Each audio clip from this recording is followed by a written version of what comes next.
Hola a todos, bienvenidos a Crónicas de Crimen. Yo soy su host Jacqueline López y me acompaña como de costumbre Leti Mosqueda. Hi Leti. Hi Jackie.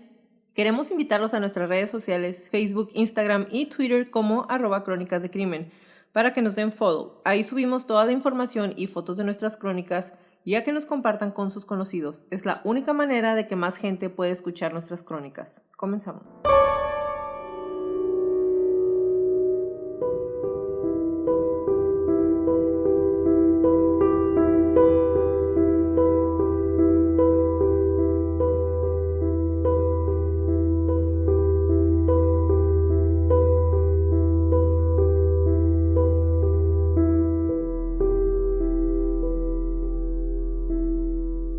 El día de hoy no tenemos crónica de asesinato, tenemos crónica de nuestras crónicas otra vez.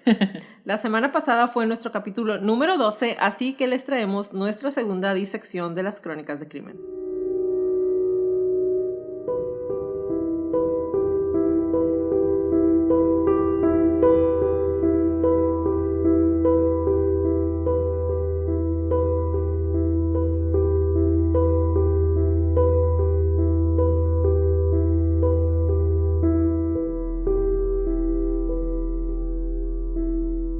Primero que nada, gracias a todos los que nos escucharon la primera temporada y se quedaron con nosotros esta segunda.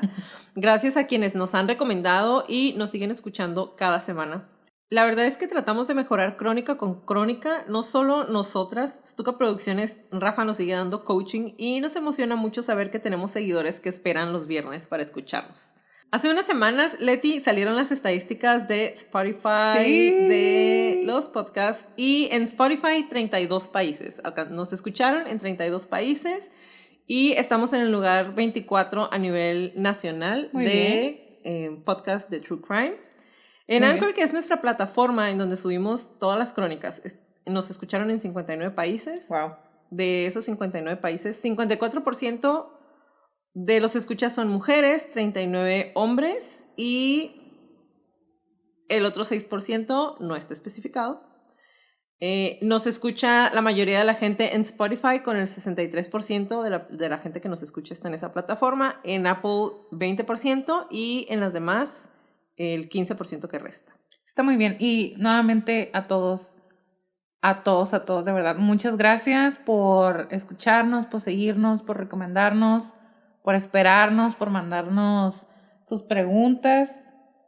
Por darnos retro, por todo. Sí, por los consejos de los casos. A partir de la temporada que sigue vamos a empezar a escoger casos de los que nos están enviando. Y si alguien tiene alguna sugerencia o quiere escuchar alguna crónica en específico, nos pueden mandar la información a info@cronicasdecrimen.mx. Ahí vamos a estar recibiendo sus correos para seguir dándoles lo que ustedes merecen y lo que quieren escuchar. Y siguiendo con la línea de la disección pasada, vamos a contestar algunas de las preguntas que nos mandaron o que nos hicieron el favor de hacernos conforme avanzó esta temporada. Y la primera, que realmente sí está difícil: ¿cuál ha sido el caso de esta temporada que más las ha conmovido y por qué? Vas tú primero. Pienso que Utoya, porque me acuerdo que tuvimos que parar de grabar un momento para poder llorar a gusto y luego continuar. ¿Por qué me conmovió tanto? Pienso que también lo dijimos en algún momento. Para mí, una persona que decide ir y lastimar a muchas personas en un mismo instante, o sea, una masacre, lo planeó por años. Entonces, para mí, ese nivel de maldad es mucho más elevado que el de un asesino en serie. No es que sean más malos, menos malos, pero esa paciencia, esa dedicación, todos los recursos que invirtió, literal su vida giraba en torno a eso. No sé, esa parte a mí me movió mucho más cosas. Toda la gente llorando, las familias. Como soy hija, pues también pensar en mis papás, ¿sabes cómo? Entonces, sí. Fíjate, a mí también esa fue una de las que lloré cuando estaba grabando. Esta temporada realmente yo creo que tuvimos muchas crónicas muy fuertes. Uh-huh. que a mí en específico me costó mucho ir leyendo la información. Utoya ya lo había leído, ya había visto documentales, ya sabía qué era. Yo te lo dije cuando lo empezamos a hacer. Lo que me hizo que sí contara la crónica fue el papá. Fue el papá que le dicen, si tuvieras oportunidad de que lo mataran, ¿tú qué harías? Y él dijo, yo no le deseo la muerte porque sería convertirme en lo mismo que él. Y a mí eso la verdad me impactó mucho, pero que me haya conmovido, y conmovido no es lo mismo que impactado, ¿ok? Conmovido yo creo que fue el feminicidio de Carolina Aló. Uh-huh. Y la tarea, la búsqueda, la batalla incansable de su padre por no solamente que se le haga justicia a su hija, sino por hacer algo para que no le esté pasando a más jóvenes, porque no le pase a más mujeres. Por eso a mí me conmovió mucho, me sigue conmoviendo. Fue una de las cosas por las que dije, si va, le voy a dar con un feminicidio, y si va a ser con con el que voy a empezar. Entonces el feminicidio de Carolina Aló a mí me impactó y me conmovió mucho, la lucha inalcanzable de su papá. ¿Qué ha cambiado Crónicas de Crimen de su vida? ¿Cómo las ha impactado más allá de los horarios? Me ha hecho que otra vez observe más a las personas cuando hablan. No nada más su lenguaje no verbal, sino las palabras que dicen, si su conversación lleva hilos, si están siendo consistentes, si, no sé, si cambian la historia de una plática a otra, de un día a otro. Son cosas que pues hasta tú y yo hemos platicado, ¿no? De tal y tal, y después tal y tal, y es como, mira, yo también me di cuenta. Yo pienso que sí, eso, número 1. Y número 2, me ha regresado un poquito como a la escuela, el tener que, no nada más los horarios, sino el estar haciendo la tarea, el estar investigando, leyendo, buscando, rebuscando, releyendo, verificando información, corroborando información. Eso también, como, y lo hago en el trabajo ahora también. Entonces se me van menos errores en el trabajo gracias a que todo el tiempo estoy corroborando en un lado y en otro, y que lo escribí bien y que tiene que ver, que sea consistente mi trabajo.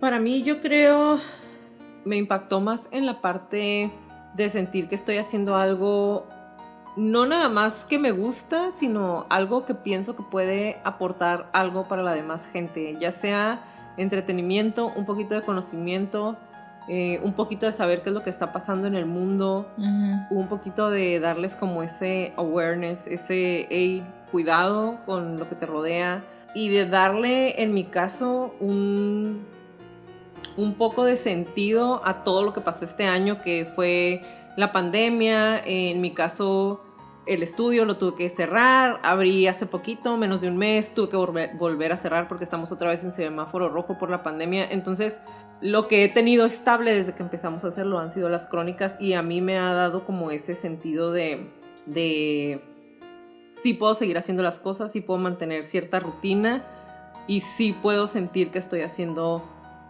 algo, que estoy contribuyendo en algo para la demás gente. Y para mí eso es muy importante, sentir que aparte de que yo estoy aprendiendo, recordando, de como dices tú, siempre es estarnos fijando, buscar artículos nuevos, buscar crónicas nuevas, verificar que si en una parte dice una fecha, en otra dice otra, y tenemos que estar verificando. Aparte de todo eso, es algo que siento que puede aportarle también a los demás, y eso sí lo ha cambiado Crónicas de Crimen. ¿Cuál ha sido el mejor feedback y cuál ha sido el menos positivo que han recibido? El menos positivo. Y la persona, si escucha esta decisión, va a decir, fui yo. Nos mandaron el comentario de... Sonaban como muy distraídas, porque hubo un episodio donde nos daba risa como digamos, en los cortes. Pero cuando empezamos a grabar se nos escuchaba la voz diferente porque nos acabamos de atacar la risa con algo. Ese ha sido el peor, y no fue malo, nada más que nos escuchábamos distraídos, pero porque no estábamos serias. Ajá. Ese ha sido el menos positivo, y no fue malo realmente, sino lo sentí como, y se escuchaba a lo mejor que andábamos no sé, sin ganas o algo así. Y el mejor feedback, también hace poquito me dijeron, ya se escuchan, como que ya no les da miedo, como que ya no les dan nervios, como en los primeros episodios. Fíjate que el feedback, el menos positivo, yo creo que fueron 2, y las 2 cosas realmente, tú sabes, desde que empezamos, grabamos el primer episodio, lo grabamos muchas veces, creo que ya lo dije en la disección pasada, para los que no nos escucharon, el primer episodio que tuvimos lo grabamos muchas veces, porque yo era de que ya estaba listo para subirse y yo, no me gusta, sueno nerviosa, sueno el sonido, y la verdad es que como se los mencionamos antes, ninguna de las dos tenemos experiencia en esto, no teníamos obviamente un buen micrófono, no teníamos nada para empezar a grabar, nada, o sea, Rafa de Stuka Producciones se la tuvo que rifar así con lo que teníamos, con lo que le mandamos como en 1000 clips. Entonces el primero no fue malo, fue un feedback que al final de cuentas se agradece, pero fue algo que yo ya sabía porque yo, o sea, escuché 1000 veces el primer audio y yo sabía que si algo me iban a decir acerca de lo que se tenía que mejorar era eso, y era el sonido. Nos dijeron que el sonido, que se escuchaba como mucho eco, que se escuchaba no tan profesional, y no lo tomé a mal, dije, pues sí, o sea, es cierto, la verdad es que es cierto porque no teníamos cómo grabar. El micrófono de USB, ¿no? Así es. Y dentro de la misma plática fue, es que no sé si lo que están diciendo es 100% real, porque pues yo no conozco acerca de crónicas, yo no conozco acerca de lo que está pensando un asesino en serie o cómo funciona la psicología, entonces tal vez si yo soy una persona que no sabe de esto, pues lo que tú estás diciendo no me suena lógico o no me suena coherente. Y también ese feedback lo agradecí, pero para mí fue, pues si estás escuchando un podcast, lo escuchas pues abierto a lo que te están diciendo, y si tienes ganas de corroborar, pues vas y corroboras la información, ¿no? A final de cuentas, como se los hemos repetido en todas las crónicas, la información trato que sea lo más real posible. Las fuentes de información de donde las saco las tengo todas guardadas por si hay necesidad de aclarar de dónde saqué esa información, y corroboro en las más fuentes que puedo, ¿no? Entonces esos para mí fueron los 2. Y el mejor feedback, fíjate que nos llegan muchos feedbacks positivos y la verdad no tengo uno favorito. El hecho de que nos digan, hoy las descubrí y ya escuché la mitad de su primera temporada, para mí eso es lo más positivo que me pueden decir. O sea, el hecho de que alguien que nos acaba de escuchar, de descubrir, escuche en un día más de 2, 3 episodios, para mí eso es bien bonito, y ya con eso yo me siento así como que esos son mis mejores feedbacks. O cuando nos ha pasado que ¿a qué horas van a subir el episodio? Porque no me acuerdo de la semana pasada ¿a qué horas es? Ya lo estoy esperando. ¿Cuál ha sido el reto más grande de continuar con el podcast? Creo que sí, reto tal cual y esto está complicado. Cuando no podemos acomodar el micrófono bien y se nos está moviendo de lugar, eso es como pero de ahí en fuera pienso que hemos podido encontrarle solución a todo. Para mí el reto más grande es encontrar información en los casos en Latinoamérica. Oh, sí. Batallo muchísimo. Aquí no hay información, o sea, van a decir, ¿por qué no sacas más crónicas de México o más crónicas? Sí busco, pero si supieran la cero información que hay a la mano. O sea, la menos 5. Sí, o sea, si tú quieres hacer una crónica de alguien en Europa, si quieres hacer una de alguien en Estados Unidos, te metes en su banco de datos y están los documentos escaneados, está toda la información, hay pruebas. Si quieres hacer algo de eso aquí en México, por ejemplo, bye. O sea, de verdad que he tratado de verdad que he hecho lo más para que los episodios estén lo más completo posible, y la falta de información es impresionante. La falta de datos. Para mí eso ha sido. La falta de documentación, ¿no? De hechos. Sí, que sea verídico, todo, que sepas que sea algo que la policía lo puso ahí. No, eso no existe. ¿Cómo deciden qué tan gráfico describirán el crimen o los hechos? Para mí no es tan difícil esa parte como para aquí Jacqueline, porque así viene en el DSM-4, así viene en el DSM-5, así vienen las investigaciones científicas. y son hechos crudos, son datos, perdón, crudos. No hay... Le puedes cambiar algunas palabras, pero para ti... Ajá, y por ejemplo, en tu caso puedes ser lo mismo en un asesino o en otro, si tienen Sí. el mismo perfil, Claro. y va a ser muy similar, ¿no? Obviamente nos vas a platicar la causa raíz, pero yo como decido qué tan gráfico lo voy a hacer, pienso que trato de hacer gráfico en la manera de lo posible y en la manera en que más puedo darle respeto a la víctima. Uh-huh. Los casos de los niños me cuesta mucho trabajo. Me cuesta mucho trabajo el caso de JonBenét Ramsey, la descripción del cuerpo de la niña, otra vez siento feo. La descripción del cuerpo de la niña, para mí fue necesario decir lo que encontraron en ella, porque a lo largo de los años se dio la historia en donde dijeron que la niña no había sido abusada sexualmente. Uh-huh. Y para mí era importante ese respeto, ¿no? Ese no negarle la verdad de lo que la pequeña sufrió antes de morir. Todo este caso fue muy cruel para mí, fue muy feo. Me detuve muchas veces, me costó mucho tiempo hacerlo porque empezaba y realmente acordarte que estás hablando de una niña, por ejemplo. A mí me cuesta mucho trabajo hacer las paces con que lo tengo que decir. Sin embargo, en ese caso lo creí necesario. Porque como dijiste tú, así son las cosas que sucedieron, es algo que pasó. Trato de hacerlo sin morbo, más bien con esa parte de darles a ustedes la información que necesitan y de dejarle a la víctima el respeto que se merece. ¿Qué es lo más extraño que han encontrado durante una investigación? Las parafilias, amigos, las parafilias. En cuanto a información, las parafilias, que son como, por llamarle de una manera muy sencilla, las cosas raras que te excitan sexualmente. Las manías. Las manías. Eso, wow, wow. Es una alberca bastante interesante de información. Eso y la cantidad de estudios que hay sobre el comportamiento humano. No es que no supiera que hay bonches, pero que hasta ahorita he tenido la suerte de que estudios científicos, psicológicos, psiquiátrico, biológico, físico y me lo encuentro. Para mí lo más extraño que he encontrado durante una investigación, ¿qué puede ser? Los veredictos, güey. Yo creo que para mí lo más extraño, por ejemplo, en el caso del asesinato de Carolina Lo, me sigue impactando. Sí. La verdad me sigue impactando. Cuando lees así lo que dice en la ley y ves lo que le hicieron a la víctima y luego homicidio simple. O sea... ¿Qué dices tú? ¿Pero cómo? Eso para mí es lo más extraño. O sea, ¿cómo? Sí. ¿Hay algún caso en esta temporada que de verdad quisieran que quedara resuelto que no pueden olvidar? JonBenét Ramsey, Forever in the Life. Sí. Para mí, ese caso y really, si me dijeran, bueno, pues 2, Laci Peterson. Son casos que desde que yo supe el respecto fue como, es un rompecabezas, o sea... Mira, de hecho creo que, yo sé si los que nos están escuchando ya escucharon los 2 casos.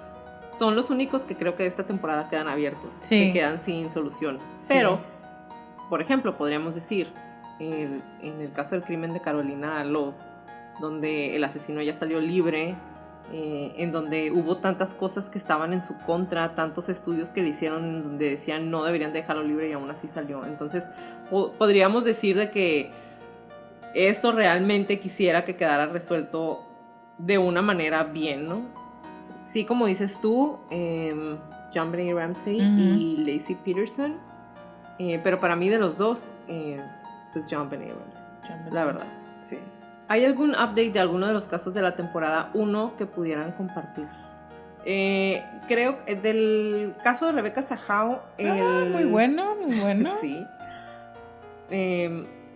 Quienes no hayan tenido oportunidad de escucharlo, fue nuestra segunda crónica y para mí es de mis favoritas. Sí, vayan, escúchenlo. También sigo muy indignada.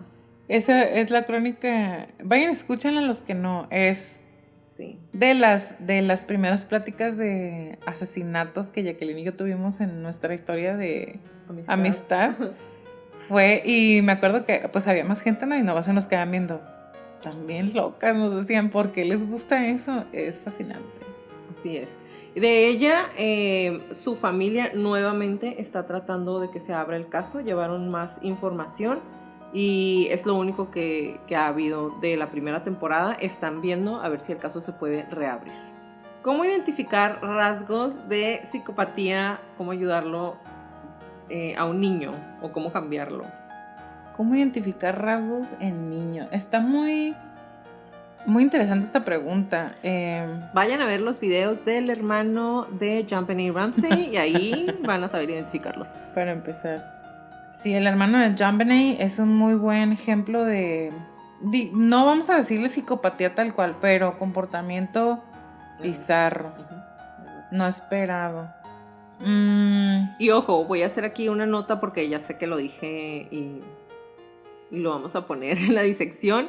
Obviamente él está ante la ley, él no es culpable, jamás ha sido... Ni siquiera sospechoso, ¿ok? Pero vean sus videos. Vean sus videos, sí. Y bueno, uno de los telltales, de los rasgos que más, o sea, sí que casi no falla, la violencia con animales. Los niños que más grandes, de 5, que más o menos ya empiezan a poder seguir instrucciones un poco mejor, que maltratan a los animales, que los ven como objetos y que no los respetan. Los niños que les gusta molestar a otros niños. Los niños que son como agresivos, pero que digamos en casa hay una dinámica buena. Esos son rasgos que hay que tener mucho cuidado con los niños. ¿Cómo ayudarlos? Hay que ir a terapia. Siempre vayan a terapia todos. Los papás tienen que ir a terapia y los hijos tienen que ir a terapia también. Esa es la mejor manera de ayudar a un niño que vemos que tiene comportamientos bizarros, fuera de lugar, agresivos, extraños, que no corresponden con el tiempo, la edad, el desarrollo. O sea, vayan con un psicólogo, si pueden, con un psicólogo de niños, y los adultos con un psicólogo para adultos en conjunto con el de los niños. Yo a todo el mundo quiero mandar a terapia siempre. Pero es que todo el mundo lo necesitamos de ese Sí. La verdad. ¿A qué le atribuyen el declive de asesinos en serie? Quiero escuchar tu teoría de esta pregunta.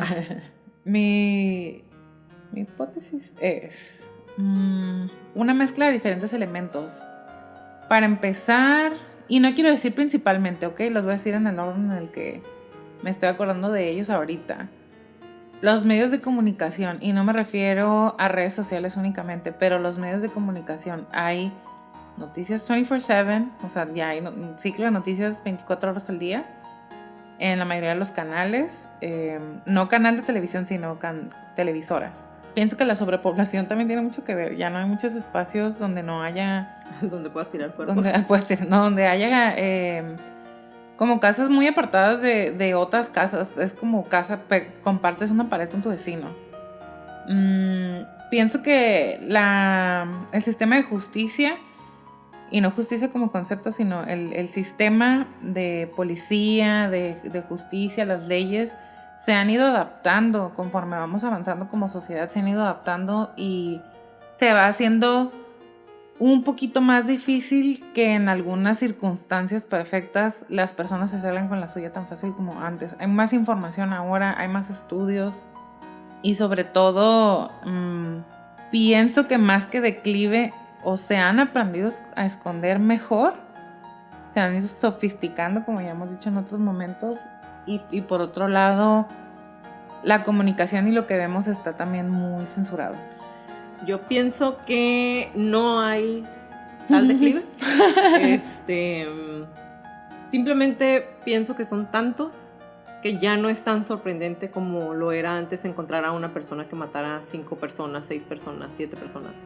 En esta temporada pudimos observar, por ejemplo, a Kemper, que mató a 6 personas y su madre, 6 mujeres más su madre, y causó un impacto, o sea, tan grande es el impacto que fue que él es nuestra plantilla para un asesino en serie. Exactamente. En este tiempo, Osiel Marroquín mató 5 personas y fue como, pues sí, y el que sigue, y el que sigue, y el que sigue. Entonces yo creo que hemos perdido tanto el asombro ante este tipo de situaciones que realmente no es tanto que sea el declive, sino el tipo de información que tenemos, el acceso a todo eso y que ya lo normalizamos tanto que ya no nos causa tanta conmoción como antes. ¿Prefieren casos resueltos o sin resolver y por qué?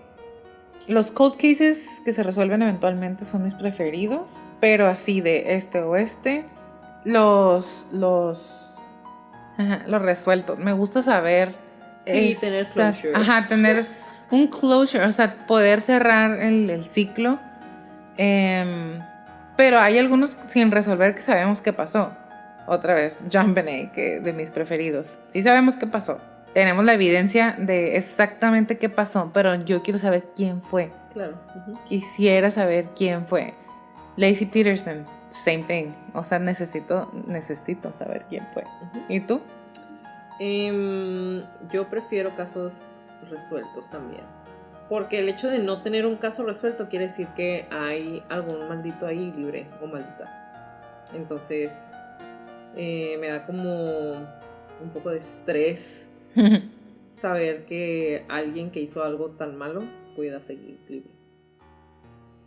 ¿Qué las distingue de otros podcasts de True Crime? Esta la voy a contestar yo primero.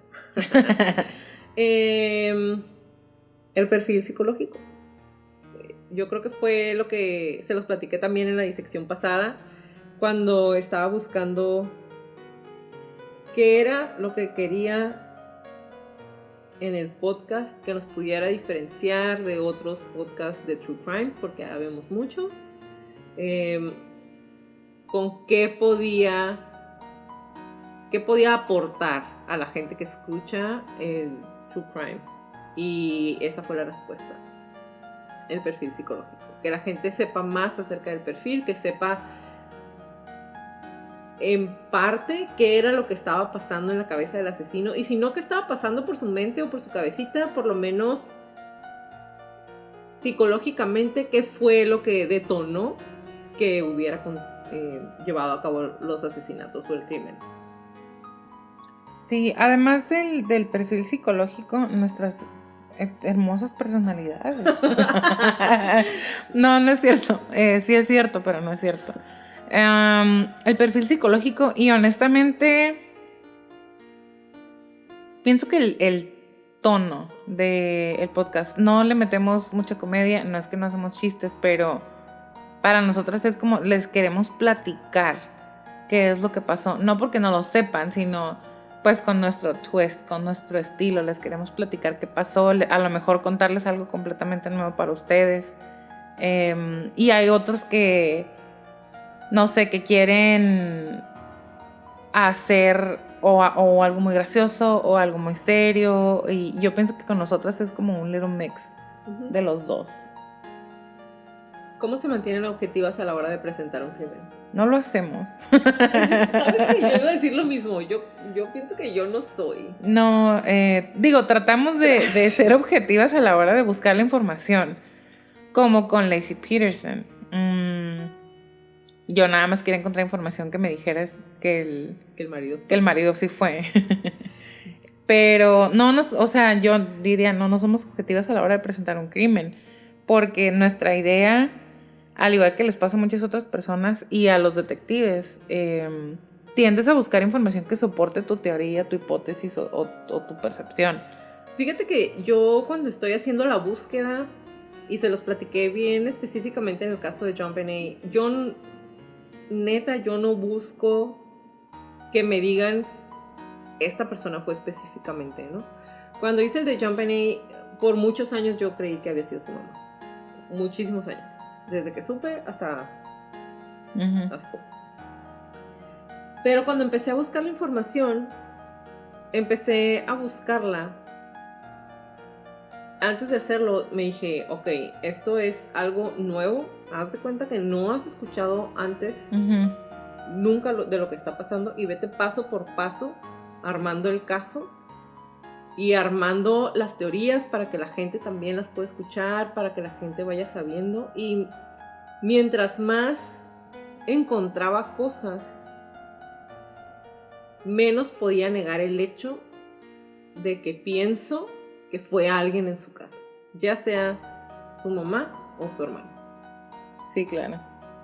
Pero real, cuando empecé, yo no quería encontrar una teoría que me dijera que había sido ella, porque como te lo dije, están las declaraciones de este pedófilo y a lo mejor todo eso que yo he estado pensando tantos años estaba completamente mal, güey. Y aquí es donde voy a saber por qué lo hizo este hombre y cómo lo hizo y cómo pudo sacar a la niña y todo lo que, o sea, eso era lo que yo quería encontrar a la hora de hacer el caso de JonBenét específicamente. Y no, güey, mientras más buscaba, decía yo, no, o sea, esta tachita va del lado de la familia, esta va del lado del pedófilo, esta va del lado de la familia, esta va del lado de la familia. Entonces, a la hora de pasarles la información, como se los dije, no se queden nada más con el sentimiento que yo traigo, o sea, escuchen lo que encontré, porque a partir de ahí es donde ustedes pueden saber, ¿no? Y como se los dije, hay gente que puede tener más información. Yo trato siempre de sacarla más que se pueda, las más teorías posibles. Cuando no sean teorías que son 100% reales, yo se los dije, esta encontré, pero pues ahí está y no la pude corroborar. Yo sé que no me mantengo objetiva, pero sí trato de, por lo menos a la hora de estar buscando la información y armar el caso, que sea una información lo más neutral posible. ¿A qué asesino en serie les gustaría entrevistar? Fácil. Kemper. Claro. Porque a lo mejor le vamos a sacar información nueva que no exista, pero es fascinante. Solo el hecho de verlo. Solo el hecho de estar en su presencia. No que o sea, no es admiración lo que le tengo a él, sino pues es un psicópata perfecto. Es un antisocial perfecto, bien hecho, inteligente.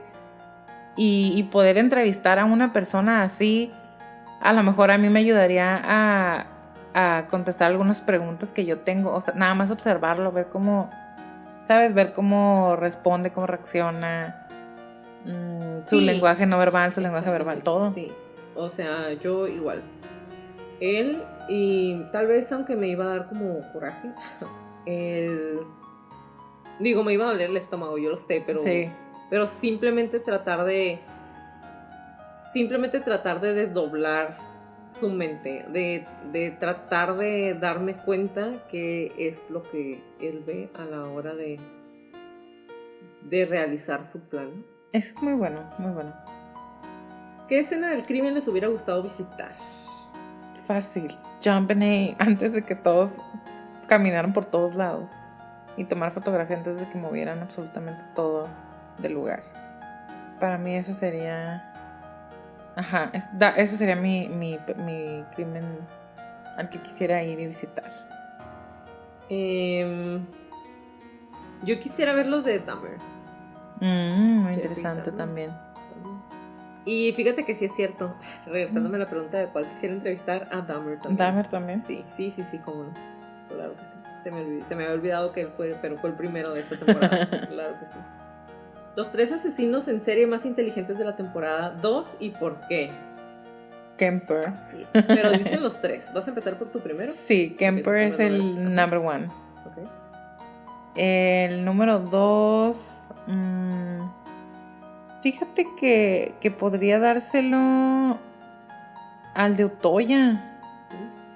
Por inteligente y paciente. Anders Breivik. Sí. Breivik. Porque, digo, si lo vemos cold facts, o sea, nos vamos como a los hechos nada más. Fue muy inteligente, planeó todo muy bien. Pudo ejecutar su plan muy bien, o sea, fue muy paciente, guardó dinero, invirtió dinero. O sea, ese güey literal hizo su plan a la perfección. Sí. Porque él se rindió. Su plan no era nunca escaparse, porque él quería la admiración de, pues vean lo que él estoy ayudando. Él cumplió a la perfección su plan. Sí. Y después... quizá Juana Barraza, no por súper brillante, pero también se salió con los trajo confundidos entre hombres, transvestis, mujeres y nomás porque esa persona estaba en el lugar correcto, en el momento correcto, si no, pienso que hubiera continuado con su ciclo de violencia. Mis 3 El número 3 se lo voy a dar a Breivik. Y se lo voy a dar a Breivik nada más porque no le voy a dar a él el 2 porque el 2 se lo voy a dar a Jeffrey Dahmer. Y la diferencia es las épocas en las que estamos viviendo. También. Breivik tuvo mucho acceso, mucha información, Breivik lo llevó a cabo en el momento justo en donde había información, pero no había cómo corroborar información. Entonces, tengo el uniforme, pero no hay manera de que ellos se den cuenta que mi uniforme es falso. Tengo mis credenciales, pero no hay manera de que ellos se den cuenta que mis credenciales son falsas. Entonces, él tuvo como toda esa facilidad en esa parte del acceso. Mientras que Jeffrey Dahmer lo trató de reprimir, lo trató de no hacer, y cada vez lo iba haciendo de una manera más desvergonzada, hasta que yo creo que se enfadó y por eso lo atraparon. Yo creo que ya al final, cuando atrapan a Jeffrey Dahmer, fue porque ya estaba siendo descuidado, inclusive me atrevería a decir a propósito. O sea, ya era así como que whatever. Y pues mi número 1, al igual que para la mayoría de la gente, pues Kemper, ¿no? El Kemper. Para mí, fascinante escucharlo hablar, fascinante la manera en cómo se comporta, en cómo te está platicando. Sí, pues la maté y le corté la cabeza y yo creo que ella me quería volver. Entonces, para mí, pues él también es el número 1. Si tuvieran una máquina de tiempo, ¿qué asesinato les encantaría presenciar simplemente para poder decir, oh, eso es lo que pasó? A mí no me gustaría presenciar ninguno, ¿ok? Pero, o sea, no es que no me gustaría, no me encantaría presenciarlo. Esta pregunta nos hicieron en la temporada pasada también. Otra vez y para siempre. JonBenet Ramsey. Forever in the life. Porque como dices tú, todo apunta a que fue un inside job. O sea, alguien que estaba dentro de la casa o tenía acceso a la casa o podía entrar a la casa. Que cabe mencionar que resultó ser que más de una docena de personas tenían llaves de esa casa. Pero no porque me encantaría verlo, pero simplemente para decir, oh, eso pasó. Porque claro, si yo pudiera viajar en el tiempo, ir y prevenirlo, lo hago. Pero si no, si nada más puedo ver, de menos voy a anotar quién fue. Sí, para mí igual, JonBenet Ramsey. ¿Piensan que algún día se van a quedar sin casos que reportar? No. Espero que sí, porque significaría que el crimen cesó de existir, pero no, hay desafortunadamente hay mucho de dónde escoger, nacional e internacional. Y sigue pasando, entonces realmente mi respuesta es la misma. No creo que algún día me vaya a quedar sin casos que reportar. Y desearía, ojalá, y entonces les platicaría, no sé, de mis perros, pero mientras no, pues crónicas. ¿Cuáles son los mejores recursos que les han ayudado en el camino? Pienso que el recurso humano. Que nos han traído recursos materiales. El programa en el que grabamos ha sido muy útil. Si lo supiéramos estar un poquito mejor, tal vez le haríamos la vida más fácil a Rafa. Por otro lado, el cerebro de Rafa y el conocimiento de Rafa nos ha ayudado mucho. Rafa es Tuca Producciones, ¿ok? Sí. Él nos hace toda la edición. Él hace todo. Y de ahí en fuera, pienso que el tiempo hemos tenido y nos hemos programado el tiempo para hacer lo que nos gusta hacer. Y ¿sabes qué? El apoyo de la gente. Sí, claro. El apoyo de la gente. El hecho de que alguien me diga, oh, sí, escuché tu crónica, no saben lo feliz que me hace. ¿Tienen algún mensaje para sus fieles oyentes? Pongan atención a sus alrededores. Siempre digo, observen muchísimo a la gente que lo rodea. Pongan atención y si pueden aprender o enseñarse ustedes mismos a reconocer patrones de comportamiento, háganlo. Recuerden siempre que es mejor parecer un paranoico, salir de algún lugar porque te sientes estresado, porque la vibra no es, porque tu estómago te está diciendo que necesitas salir corriendo. Siempre háganle caso a ese sentido que muchas veces decimos, ay, no pasa nada y boom. Gracias por escucharnos. Gracias por permitirnos entrar en sus oídos todas las semanas. En su cerebro. Nos escuchan.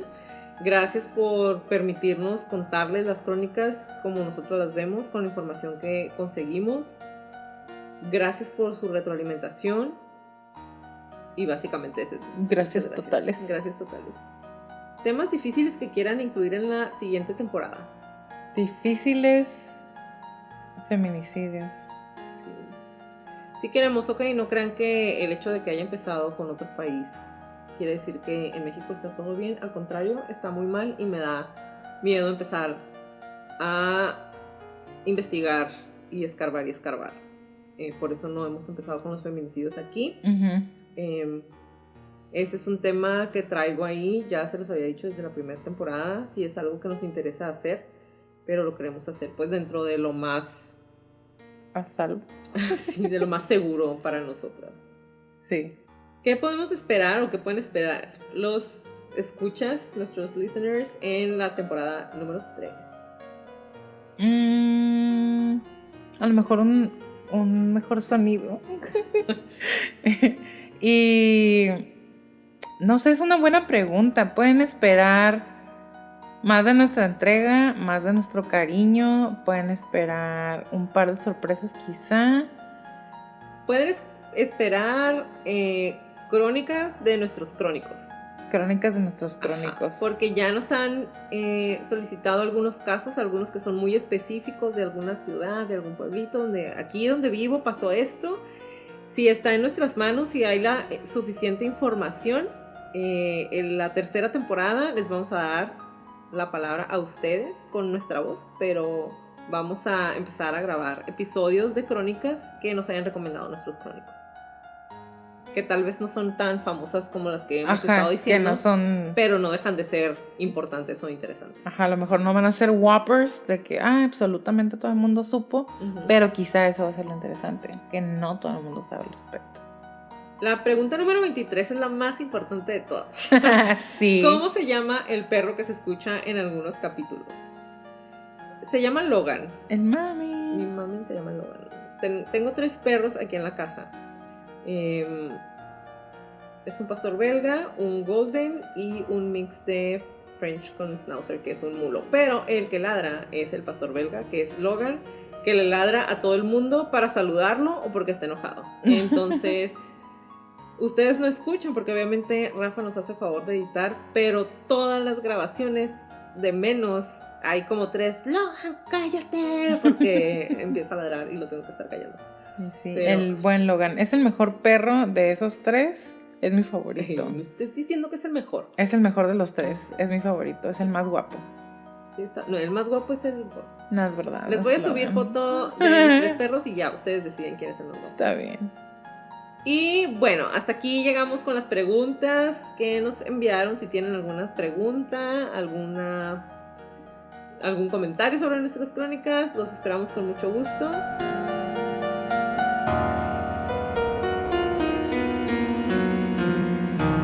Gracias por acompañarnos en un episodio más de Crónicas de Crimen. Los esperamos en nuestro próximo capítulo. Si les gustan nuestras crónicas, por favor regálenos un review en iTunes o en Spotify. Si tienes alguna crónica que quieras que compartamos, nos puedes escribir a info@cronicasdecrimen.mx. Bye, Leti. Bye, Jackie. Bye, Crónicos.